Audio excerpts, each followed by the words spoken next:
Рәмис Латыповны мен енді 97 жылдан бері білем, ол енді микрофон көтеріп берді өмір бойы да, солай айтып міне тұрмыш бара, Рәмис партая, Рәмистің шираты жеткен китап көтеріп беруге. Мен әлбетте білем, ола берсе алға дылайған кітаптар болар. Шулай бір жиылышта мен енді Рәмистің шираты турында мұндайға бір сөз айтқан едім. Оның хикаялары алып кіріп китабы шундан болды. Сонда бір жазушы Рәдиф Сағди де болса керек, алып кіріп кетеді, алып шыға аламысың деп сұрап қойды.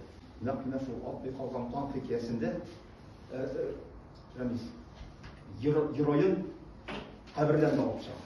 Сіздің міне сескендірерлік, ойландырырлық, әрнетерлік әсерлерді оқысаңыз келе ме? Келсе, міне осы кітапты оқыңыз.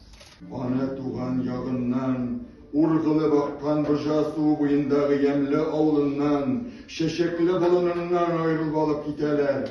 Ол өзінің сүйгенін бұжаны бір қойшанда көрмейешек.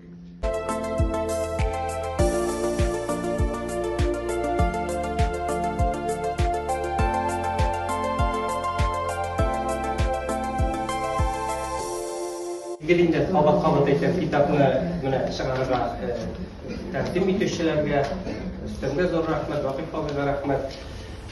Рәхмәттән башка сүз юк.